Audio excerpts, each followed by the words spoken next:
I gave that company 30 solid years, working with all my heart and effort devoted to every project. No one handled more projects than I did. But promotions? Never once had my name on the list. Blame though, blame found me every single time something went wrong. Every key position in our department was locked down by the boss's relatives. They treated the place like their family playground, and if you so much as stood in the way of their money train, they'd gang up and shut you down. Naturally, I was the first one they pushed out. I went straight to the boss to ask for an explanation. He had the nerve to look me dead in the eye and say, "Sarah, you're getting older. You just don't have the stamina anymore." Then he had the audacity to suggest I retire early, as if it were my idea. When my son Jordan heard, he nearly jumped out of his chair from excitement. "Mom, come work with me," he said, grinning like he'd just won the lottery. So I did. I left that company behind and joined Jordan's team. Only then did Steve, my previous boss, realize the person he kicked out was the backbone holding the place together.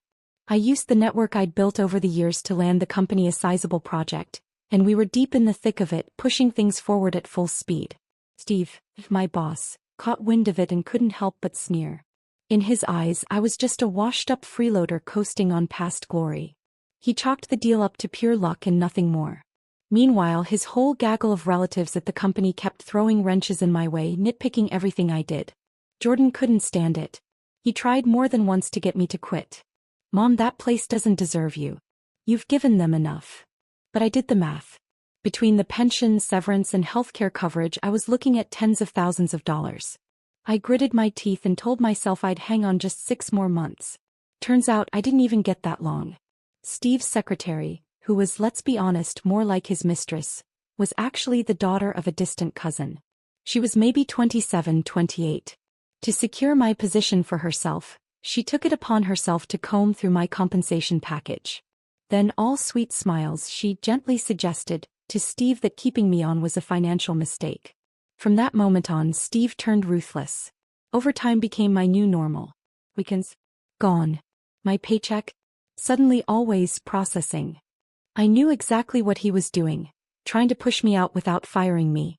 But I had my eye on the money. If there was anything I was owed, I was going to get it. So I kept my head down and endured. This man who'd worked beside me for 30 years, who I'd once called a friend, was now a stranger. Ever since he got involved with that secretary, it was like he'd been replaced.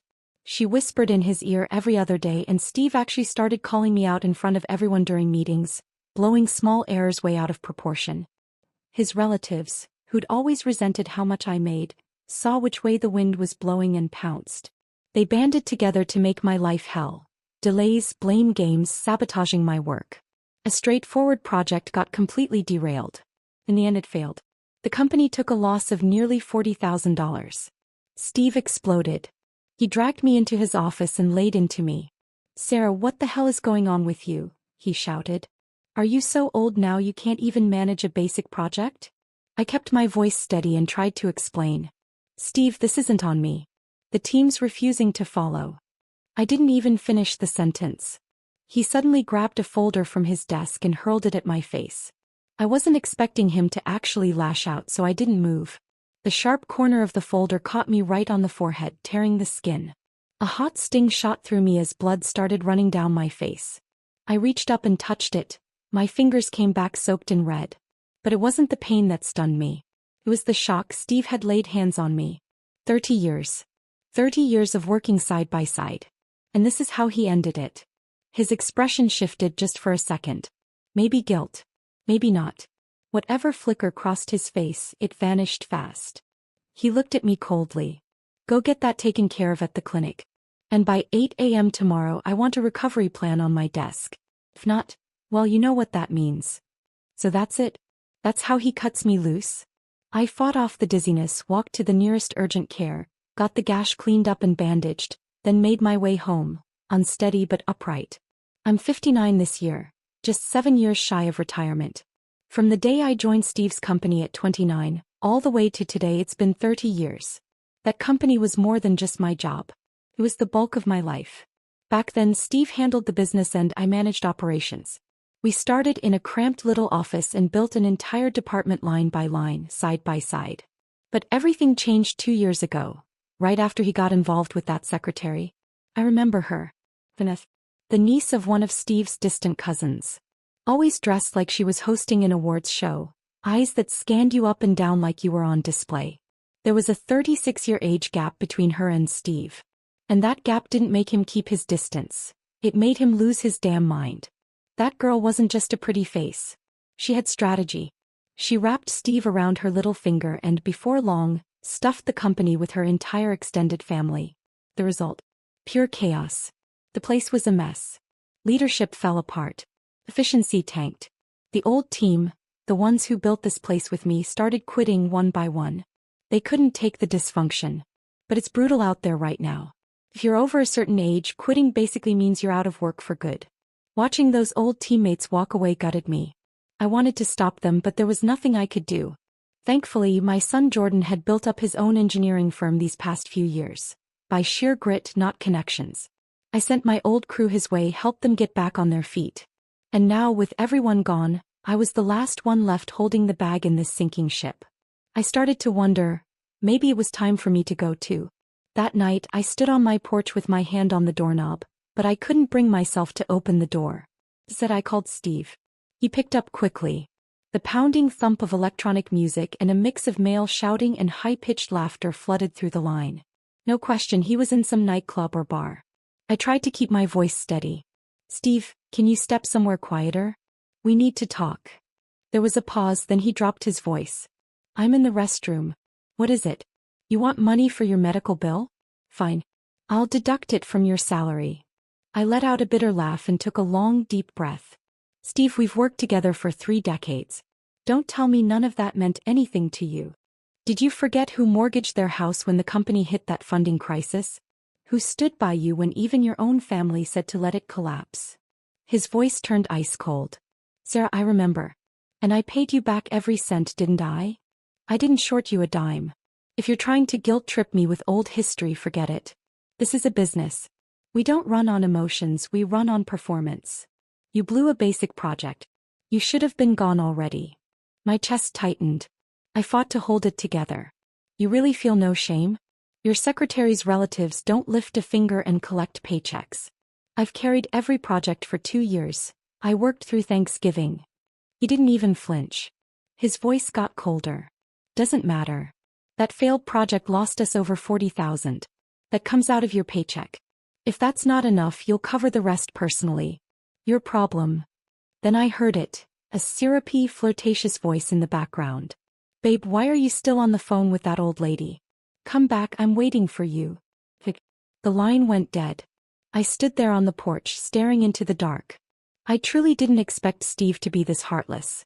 When I walked through the door, Jordan took one look at the bandage on my forehead and his face darkened instantly, fury flashing in his eyes. "Mom, what the hell happened to you?" I let out a sigh and gave him a brief rundown of what had gone down. The second I finished, he rolled up his sleeves and stormed toward the door. I rushed to block him. "Where do you think you're going?" "To beat the crap out of that bastard," he shouted, livid. "He laid hands on you?" I held him back, refusing to let go. "Calm down. I'm too old for this kind of drama." Then I said, "I've made up my mind. I'm handing in my resignation tomorrow." He blinked, stunned for a moment. Then a wave of relief washed over his face and a grin tugged at the corners of his mouth. "Finally, Mom. You've come to your senses." I gave a half-hearted smile. The truth was, it wasn't about clarity. It was simply that I had no other choice. That night, I sat down and put together a thorough postmortem of the failed project. Every responsibility, every decision clearly outlined. I emailed the entire thing directly to Steve. If I was walking away, I was drawing the line while I still could. From this point on, everyone would own their own mess. As for that so-called 6-figure loss? Sorry, Steve, go chase your brilliant little team of stars. And I wasn't stopping there. I was filing for labor arbitration. After all, Steve owed me back pay from the last 2 years, well into the 6-figure range. No way was I letting that slide. When I told Jordan, he immediately offered to connect me with a top-notch labor attorney. He even invited me to officially join his company. "Mom, if you're willing, I'll get your office ready tomorrow." I nodded and smiled. I'd like that. Jordan's company was a completely different world. So many of the old colleagues Steve had driven out were already working there. Seeing their familiar faces again was unexpectedly heartwarming. That evening Jordan took me out for dinner. Between bites and sips of wine, he laughed and said, "Steve had it coming. Every core member he pushed out is now with me. And Mom, you probably haven't heard, I just landed a major city contract last month." He looked so proud, just like he did as a kid when he'd come home with a school award, beaming and waiting for my praise. As for Steve and me, we were well past the point of no return. He tried to stick me with the blame for the project loss, demanding I pay for the damages, while behind the scenes he was already planning to use that same money to spoil his precious little secretary. What he didn't count on was that I'd come prepared. Long before I resigned, I had already compiled a detailed accountability report on the entire project. Every budget overrun, every delay, every execution failure, clearly documented and assigned to the right people. I sent that report not only to Steve but to every shareholder on the board. And it clearly stated that the loss was caused by his unqualified nepotism-hired team, not me. That document sent shockwaves through the company. Combined with my lawyer's arbitration filing, it finally knocked the wind out of Steve. He had no choice but to pay me every cent of the wages he owed. But I wasn't done yet. I also filed a medical compensation claim. The amount wasn't large, but I didn't care. I just wanted to watch him squirm. Rumor has it he slammed the table and shattered his phone the minute he got the notice. He even started making threats, bragging that he'd steal one of our upcoming contracts and crush Jordan's company. The moment I heard that, my face went cold. I had worked in his company for 3 full decades. I knew exactly what kind of man he was behind that polished facade. Turning on me was one thing, but coming for my son? That crossed a line. I immediately sat down with Jordan and brought up the Metro Ring project. I told him I wanted full control of the bidding process. I was going to face Steve myself. I wanted to look him in the eye and see exactly how he planned to take us down. The Metro Ring project was a major urban transit loop initiative led by the city government, with a projected late-phase budget climbing into the tens of millions. When I stepped into the bidding hall, the first thing I saw was Steve and his secretary Vanessa, seated across the room. The tension in the air was thick. Seeing your adversary face-to-face always is. Steve spotted me and put on a fake friendly grin, raising his voice just enough to be heard. "Well, if it isn't our company's old guard. Sir, long time no see. You switching careers to become a consultant now?" Vanessa let out a sharp little scoff, chiming in with a smirk. "Mr. Hamilton, why waste your breath? Nobody owes face to someone who got fired these days." I brushed a speck of lint off my blazer sleeve and replied, cool and steady, "Steve, I have to hand it to you. You're really living your best life. 60-something and still keeping up with a secretary in her 20s. I hear your wife hasn't caught on yet. Must be quite the balancing act." The smile froze on his face. "You threatening me?" he muttered, voice low and eyes flaring with rage. I gave him a dry chuckle. "Please. Don't flatter yourself. If I had the time, I wouldn't waste it on you." Vanessa leaned in, pasted on a sugary smile and whispered in his ear, "Baby, don't bother. She's just a washed-up has-been. We're here to win this contract, not argue with nobodies." She batted her lashes and patted his arm like she was calming a spoiled child. And like clockwork, Steve's temper cooled a bit. He gave a little cough. "You are right, she's not worth it. Let's stay focused." The hall was filled with company reps, but only 2 firms were real contenders: Steve's Hamilton Construction and my son's company, Miller and Company. The rest were just there to observe and maybe learn a thing or two. Once bidding began, the city's project office threw in a curveball. To improve efficiency, they announced they'd split the contract into 2 parts: Phase A for initial construction and Phase B for final completion. Each would be awarded to a separate firm. Phase A went to us. Phase B went to Steve. His face darkened on the spot. He had his eyes on the full project. Getting only half was a slap in the face. Then the lead official delivered the final blow. "We heard about your recent project failure, Mr. Hamilton. This is a critical job. We can't afford another risk. If you want to stay in the game, prove you're serious.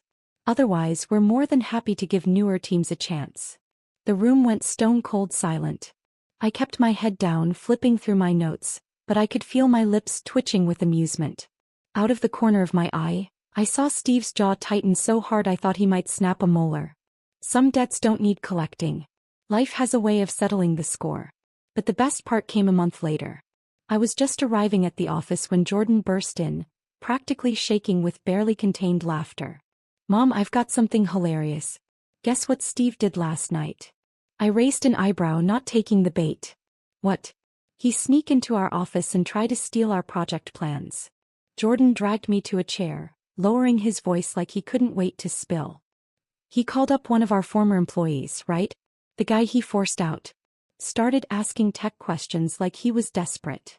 And guess what the guy told him? 'What, you don't have any engineers left? You're really calling someone you fired for help?'" Steve panicked. Started begging. Said if the guy helped him out he'd pay him 50 grand in consulting fees. The guy agreed on the spot. Took the money and then blocked him on everything. I laughed out loud, gently swirling my coffee. Serves him right. That entire old crew, Steve worked them like dogs for years and then tossed them out like trash. Jordan was amused, but a flicker of concern crossed his face. "Still, 50,000's no joke. What if Steve accuses our guy of extortion? If he drags the project into a mess, we could take the hit." I waved it off, calm as ever. "Don't worry. I know those folks. None of them are pushovers, and none of them make dumb moves." Sure enough, Steve threw a tantrum behind closed doors, but he swallowed his pride in the end.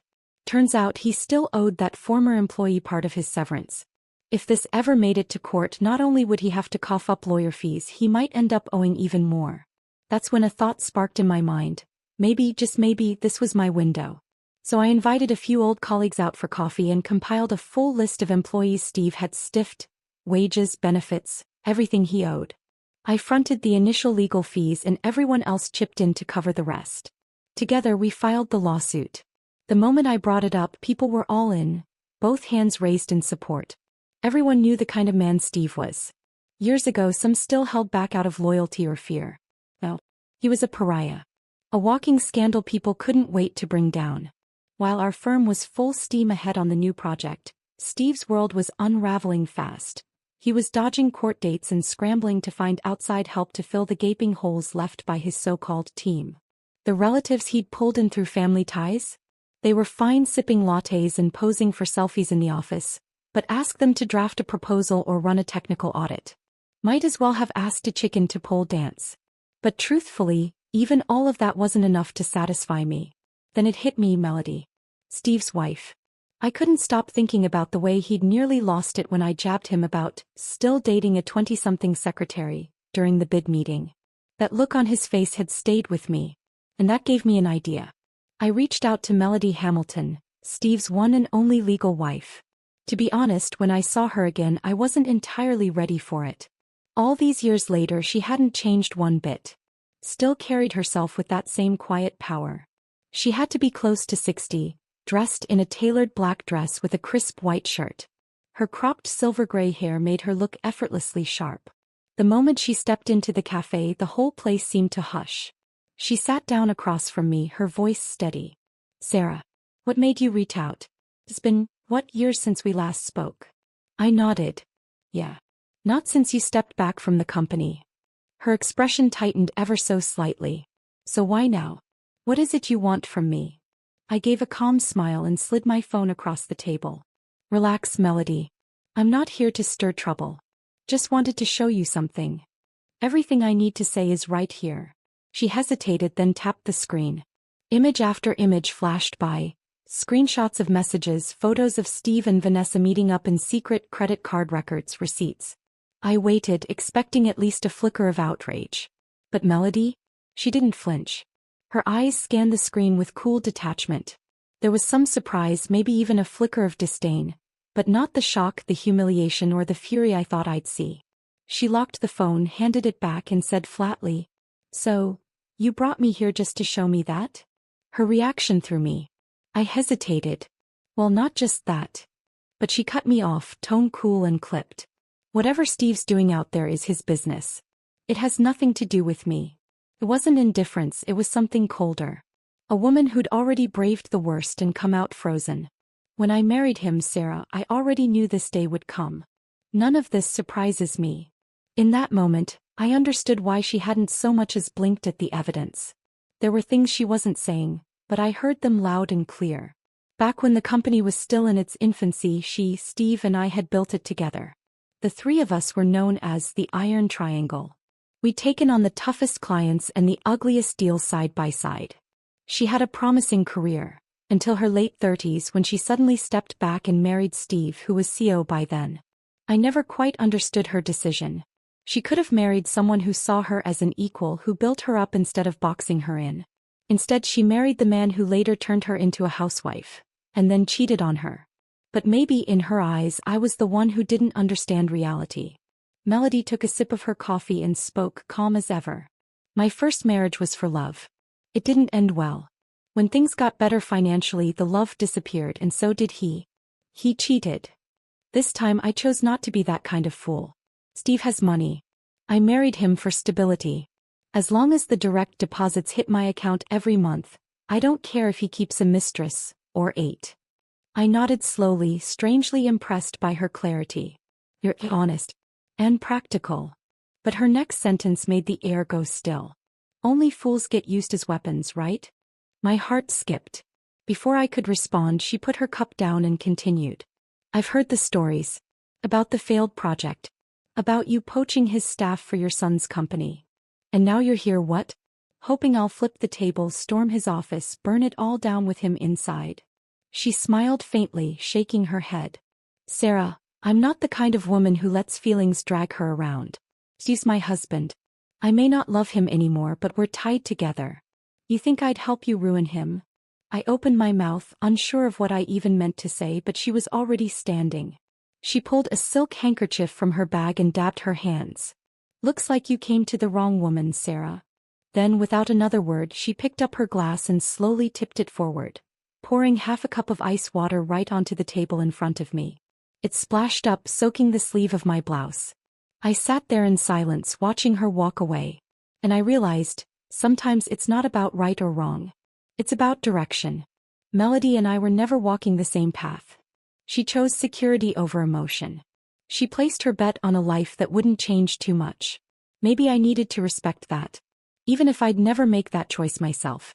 Even though Melody turned down my offer to team up, I wasn't about to back down.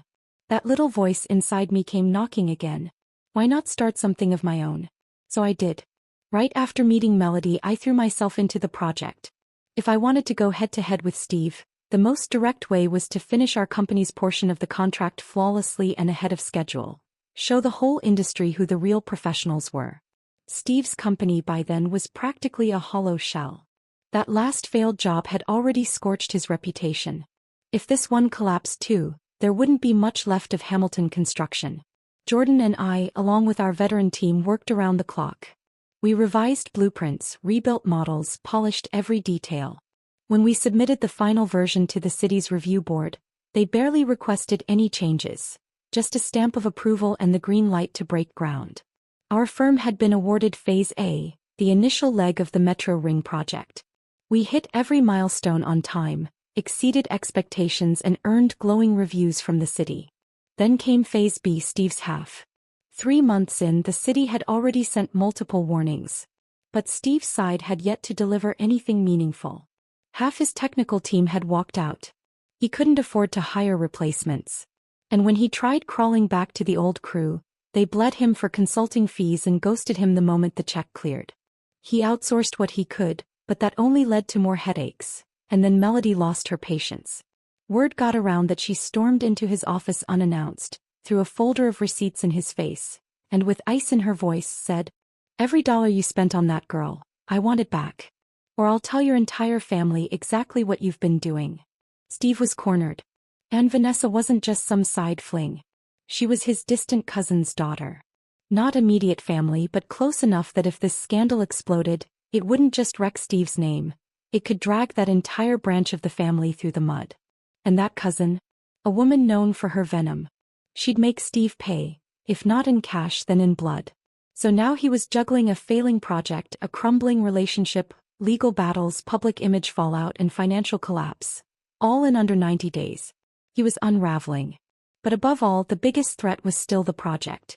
If he couldn't deliver Phase B, it wasn't just a breach of contract fine. His company's reputation would tank, and in this town, reputation is everything. No one hires a sinking ship. And when a giant falls, the vacuum left behind turns into a feeding frenzy. There are no permanent winners in business. No eternal allies. I watched it all unfold, and for once I didn't feel the urge to twist the knife. Instead, I remembered what Melody told me. Sometimes when one person burns, the whole forest catches fire. If Steve went down, sure, we'd look like the victor. But long-term, taking out a familiar flailing rival might just open the door for someone younger, hungrier, and far more ruthless. So I took the thought to Jordan. His reaction was immediate. You're saying we help Steve? Mom, have you forgotten what he did to you? The unpaid overtime, the missing paychecks, the way he scapegoated you? He hit you. You want to help that man. This is our shot. If he fails this project, we can step in and take over. We could control the entire metro ring. His voice got louder, faster, like he was seeing the victory banner already unfurled. I let him finish, then said quietly, "You're still too young. This industry is too big for one person to swallow. The reason you've made it this far is because of the team backing you, your uncles, your mentors. And let's not forget, most of them were once Steve's people. We won't be top dog forever. Sooner or later, someone else will replace us. One wave after another. You crush Steve now, and the next Steve will rise, maybe younger, faster, stronger. Can you afford to bet on what kind of opponent that'll be?" Jordan went silent, his brows drawing tight. I pressed on. Better to keep a weak, familiar rival alive. Let him stay in the race, struggling to stay afloat while we quietly grow stronger. We take our time, expand slowly, strategically, until one day we've absorbed the whole market without anyone noticing. Blowing it all up now? That'll only cause chaos. And in chaos, anyone can rise. He finally looked up, eyes steadier. So what you're saying is, we use Steve like a decoy? Let him shield us while we grow behind the curtain? I smiled. Exactly. You've got it. That's called using your enemy. Remember, winning a single battle is easy. But to stay on top? That takes strategy. Jordan stood, walked over to the window and stared out for a few seconds. When he turned back around, his voice had lost its fire, but gained something sharper. I get it now. We're not helping him because we're kind. We're helping him because we know how the game is played. Exactly. I gave him a thumbs up. We'll still earn our bonuses. We'll gain goodwill. And most importantly, we'll build a reputation as a company people want to work with. United, professional, reliable. Tell me who wouldn't want to partner with a team like that. That night, Jordan called in a few of our lead engineers for an emergency meeting. We spent 2 hours around the table, going over feasibility, mapping out risks, assigning responsibilities. Every detail was scrutinized, every possibility debated. In the end, it was unanimous. We'd step in and help Steve wrap up Phase B. The next morning, I called him myself. The moment he picked up, he let out a long, defeated sigh. "Sarah, here to rub it in? Don't worry. I'm already prepping to shut the whole place down." I gave a quiet laugh. "Not so fast. I've got a proposal, something I think you'll want to hear." There was silence on the line. Then came the sound of disbelief cracking into hope. "You're serious? You're willing to help me?" "We are," I said calmly. "But don't mistake this for charity." "Of course. Name your terms." I could hear him nodding frantically through the receiver, and the corners of my mouth lifted. This wasn't just about bailing him out, it was about taking the wheel. Once the new terms were locked in, we shifted gears and moved into the final sprint. On paper, we were just assisting with Phase B, but in truth we were quietly taking the lead. When the city finally learned that our firm had partnered with Steve's to complete the full Metro Ring project, their reaction was one of surprised approval. They'd expected a corporate bloodbath, a winner-takes-all outcome. Instead, they got seamless cooperation and a flawless delivery. And as far as they were concerned, that made Jordan a leader worth betting on. Because to the city, it never really mattered who got the contract. What mattered was results, on time, high quality, no drama. When the project wrapped, Steve's company managed to scrape through what could have been its final chapter. But his personal storm? Far from over. Melody showed up at his office unannounced and slammed a binder onto his desk. The ledger was detailed and brutal. Every dollar he'd spent on Vanessa, every frivolous expense traced and printed. She gave him 2 options. Either transfer half the company's shares to her, Or cough up every cent he'd wasted on his mistress and clean house. Relatives, friends, all of them out. Steve was shaking with fury, but he had no leverage. He knew if Melody took this public, the company's already battered image would collapse completely. In the end, he caved. Quietly, he signed over 50% of the company to her. He even drafted a new will. The business would go to their son. And with us pulling the arbitration request, Steve managed, barely, to patch up the gaping holes. Maybe it was the first time in months he could breathe. He even invited us to a formal dinner to celebrate and show his gratitude. But I didn't go. I hadn't forgotten what he did. Not the late nights he forced on me. Not the unpaid wages. Not the public humiliation. Not the day he threw a file folder at my face. I helped him because it helped me and it helped my son. Not because I forgave him.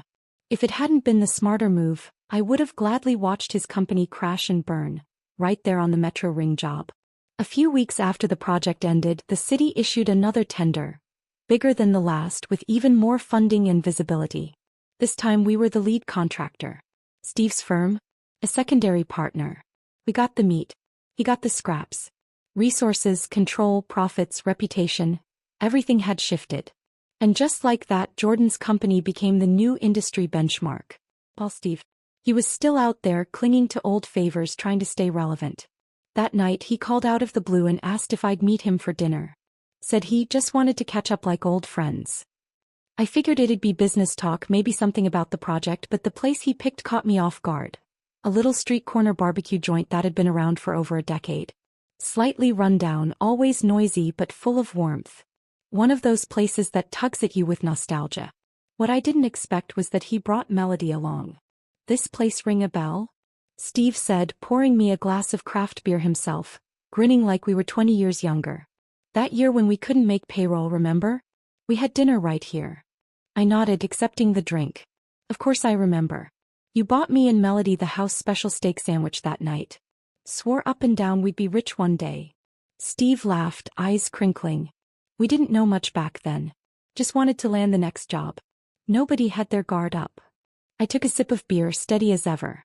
You can thank your lovely secretary for changing that.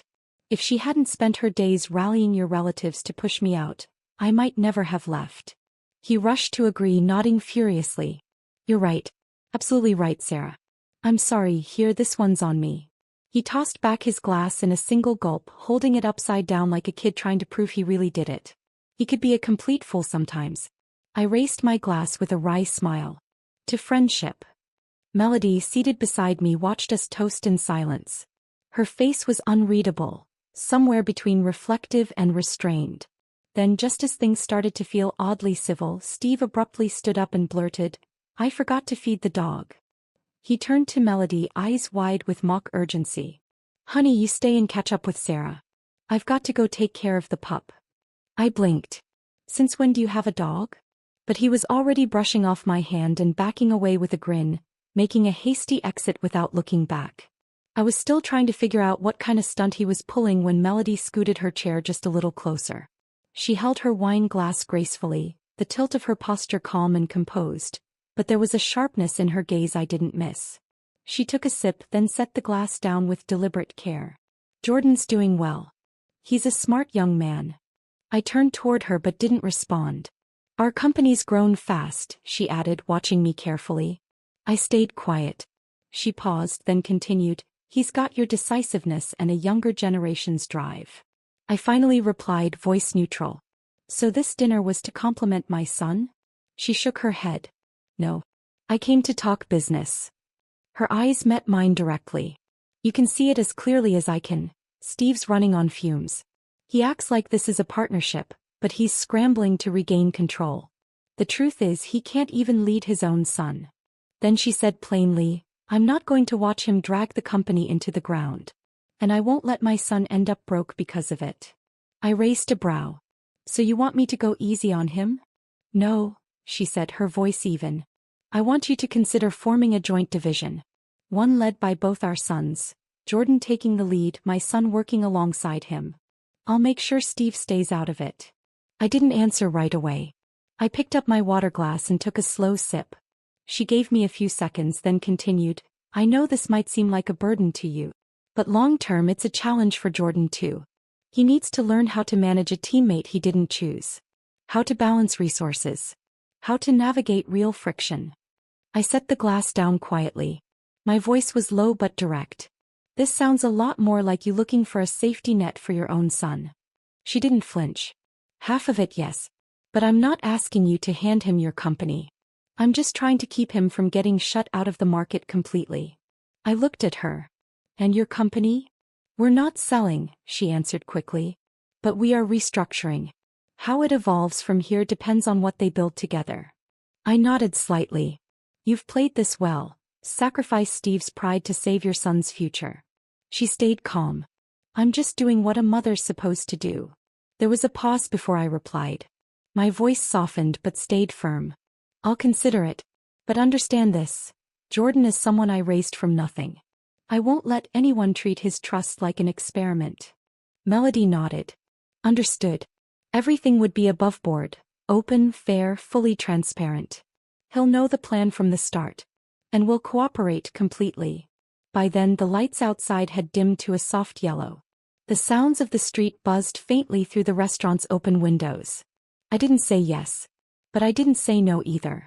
That night as I walked home, my mind kept circling back to Melody's words. And I couldn't stop wondering whether this was strategy or survival. The next morning, I had just poured myself a fresh cup of coffee when Jordan walked into the office. He spotted me staring into space and narrowed his eyes. Okay, what are you thinking about now? I slid the mug across the desk to him and said calmly, Melody talked to me last night. He went on alert immediately. What does she want this time? I didn't sugarcoat it. She wants you to partner with her son on the next project. Small team. You take the lead, her son works under you. She says she'll stay on the sidelines, just keep an eye on things. Jordan frowned on the spot. Is she kidding? What can he even do? I'm already stretched thin managing my own crew. You expect me to babysit her son's feelings too? I gave a soft laugh and didn't respond right away. He pressed on. Mom, you didn't say yes to this, did you? I looked him in the eye. No, I didn't. But I do want you to hear it out. He looked genuinely confused. Hear what exactly? Our company's just finding its footing. Why should we hand out chances to someone who hasn't earned them? Her son's got no track record, no connections. What's he bringing to the table? Competition. I leaned back in my chair and spoke gently. Did it ever occur to you that this isn't about the project? It's about giving her son a future that won't collapse under him. That's her problem, he said bluntly. I nodded. It is. But you also need to think bigger. How long do you plan to win by pushing others out? Jordan still looked puzzled. What are you getting at? So I laid it out. She came to us because she knows Steve's finished. And because she knows you've got what it takes. But don't get too comfortable. There are others out there younger than you, hungrier than you, and willing to burn twice as hard. Right now we're winning because we're solid. Not because we're irreplaceable. He took a sip of coffee, quieter now. I continued, if you bring her son into the team but you're still leading the show, then you get real practice managing a team, setting structure, holding people accountable. Not every partnership is dead weight. Some are trial runs. Some are how you learn to lead. He set his mug down and finally asked, so you want me to take him on as a test? See if I can actually manage a group instead of just driving a project by myself. I nodded. That's when leadership really starts. It's not about doing the job. It's about building the people who can. He went quiet again, then sighed. All right, we'll give it a shot. But I'm telling you now, if he slacks off, I'm not babysitting him. I smiled. That's exactly the mindset you need. That evening, Jordan called a quick meeting with the tech leads. He laid out the plan for the joint team. Clear, direct, no fluff. His rule was simple. We lead. They support. Anyone who shows up ready to work will get a real shot to stay. And in that moment, watching him speak with calm authority, setting the tone not just for one job but for a culture, I knew he was starting to grow into something more. He wasn't just running a project anymore. He was learning how to build a legacy. The first few days after the joint project team launched, the office was buzzing. Jordan had laid everything out in advance. Who did what, when things were due, who was assigned to the site, who handled communications. Everything was mapped out down to the hour. Steve's company sent over their team on schedule. 3 people, all seemingly professional and polite. But the one who stood out unmistakably was his son, Kevin. He walked in that morning in a flashy suit, dragging a giant rolling suitcase behind him. Before even greeting anyone, he stopped in the hallway to snap a selfie and posted it to his socials with the caption, "New beginnings." A few of our senior staff watching from their desks rolled their eyes so hard you could hear it. At the first team meeting, Jordan ran things tight. He didn't waste words, but his pace was brisk and his directions sharp. When he got to Kevin's part, he looked him square in the eye. "You'll start by coordinating with the materials team and the site crew. Learn the process. I want a complete inventory list from you by the end of the month." Kevin didn't hide his annoyance. "I thought I was here for more than just grunt work." Jordan didn't even look up. He simply moved on with the meeting. Afterward, Kevin was in the break room stirring his coffee and grumbling just loud enough. "So I'm the office errand boy now?" One of his teammates nudged him gently. "Keep your voice down. Things move fast here, and if you screw up, not even your mom can cover for you." Kevin didn't reply, but that afternoon when he turned in his first materials list, it wasn't even half a page long. Jordan flipped through it, then handed it back without raising his voice. "Take it back and redo it. This job's not as easy as it looks." Kevin took the paper and stormed off, jaw tight and face dark. I happened to be upstairs near the window and saw the whole thing. He came out of the meeting room with fire in his eyes, lips pressed in a tight line.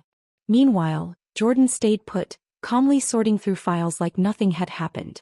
After just 1 week, Kevin was already cracking. He had a list of complaints. He had to do everything. He had to learn everything. No one cared about his opinions in meetings. The work assignments. Always the grunt stuff. Site visits, report rewrites, logistics runs. To him it felt like one long setup. That Friday, just before close of day, he called Melody and asked her to meet. They sat at a cafe for almost 2 hours. "Mom, he doesn't respect me," Kevin said, trying to keep his voice low but seething. "He treats me like some intern. Sends me out for field checks, piles me with boring tasks, and then calls me out in front of the whole team." Melody didn't say anything. Kevin kept going. "Didn't you say this would be a growth opportunity? That I'd get to show what I can do? He's just waiting for me to mess up so he can push me out." He leaned in, voice rising. "Mom, aren't you going to step in? Say something." Melody let out a long sigh. "Kevin, you're my son. I'll always be in your corner. But right now you're working at someone else's company. And if you don't follow their rules, you won't last." Kevin froze, clearly not expecting her to take that line. His face dropped. "What are you saying?" "I'm saying," she said evenly, "maybe it's time you learned to adapt, instead of expecting everyone else to bend around you." Her tone wasn't harsh, but it was firm. Honest. Kevin stared at her for a moment, then scoffed, stood up and walked out, leaving his coffee untouched on the table. That evening, Melody couldn't quite shake her worry. She knew her son's temperament. Impatient, prideful, easily set off. And if he ended up challenging Jordan outright, it could mean the end of their partnership before it even began. So the next morning she showed up at the office in person, saying she was just there to check on the project team's progress. She stood quietly in the doorway of the joint project office. Inside, Jordan was briefing the team, cool and focused. Kevin was off in the corner, arms crossed, silent and stiff. Melody took a step forward, clearly about to say something when I intercepted her. "Come with me," I said. "If there's something you want to say, let's do it privately." Once we were in my office and she'd barely settled into the chair, I got straight to the point. "You're here to speak up for your son, aren't you?" She froze for a second, caught off guard. "It's not about defending him," she said carefully. "I just worry he won't keep up, and if he drags down the schedule." I didn't let her finish. "If he can't keep up, the last thing you should do is interfere." Her mouth opened, then closed again. She had no response. I continued, calm but firm. "My son is running this project. If you bypass him to come to me, 2 things happen. First, you disrespect his authority. Second, you cripple your own son's credibility. If you want Kevin to have a real future, let him crash into a few walls. Let him fall. Otherwise, one day he gets handed a title he's not ready for, and the entire structure collapses under him." Melody looked down, saying nothing. A few seconds passed before she finally whispered, "He's been in a bad mood lately. I'm worried about him." I softened my tone. "I understand. You're his mother. It's natural to care. But this isn't a favor. This is business. You can love him, but you can't shield him from growth. She looked up, and for the first time, I saw a flicker of agreement in her eyes. I won't step in again, she said quietly. Let the project go forward as planned. If he makes it through, he's earned it. If not, then it's a lesson he needed. I nodded. That was all I needed to hear. For now, the issue was settled. But deep down, I knew this wasn't over. Kevin wasn't the type to fade quietly into the background. If he felt boxed in, he'd create his own stage. And people like that, they're most dangerous when they try to prove something, because that's when they tend to make the worst decisions. In the final stretch of the project, trouble hit, just like I'd feared. And it was Kevin. Trying to prove himself, he went off script and changed the supplier contract at a critical stage without approval. The result? Delays, material mismatches, and a near disaster that almost brought the whole build to a halt. Jordan found out and didn't waste a second. He grabbed his team and pulled 3 all-nighters in a row, working non-stop to reverse the damage. He didn't sleep, didn't complain, just kept pushing forward, directing every inch of the site himself until it was back on track. When the last brick was laid and the inspection came back clean, I stood at the edge of the construction zone and looked at him, drenched in sweat, shirt clinging to his back, eyes sharp with exhaustion. I couldn't describe the feeling. Pride maybe. Relief. Something deeper. The project was done. Against all odds, it had been delivered, and the result was beyond expectations. The city reps were thrilled. Right there on site, Jordan signed the next contract. Bigger, bolder, more complex. Kevin, on the other hand, was removed from the team. Quietly, completely. Melody didn't argue. She brought him into my office herself, calm and composed. My son, she said, isn't built for this path. She looked me in the eye, voice barely above a whisper. Your son won. I shook my head. This wasn't about winning or losing. He was just ready. Melody nodded slowly. I'll find him another direction. He won't get in your way again. When she left, she carried no bitterness, just offered a simple goodbye. Thank you. I watched her walk out and felt something shift inside me. Some battles don't need to be fought to know who's standing at the end. That was the moment I made my decision. I retired. I stepped away from the projects, the budgets, the personnel decisions. And I stopped guiding Jordan's hand. He sat with me in the office for a long time, silent. Finally, he asked, Mom, you're really not going to help me anymore? I smiled. Sweetheart, you've grown faster than I ever expected. I could stay another few years, sure, but there's no need. He looked down and let out a quiet laugh. Half relief, half something like hesitation. That evening, for the first time, he invited me to the celebration party the younger team was throwing. I stood near the back of the room watching him take the stage. He introduced the team, thanked the clients, cracked a few jokes. He was confident. Warm.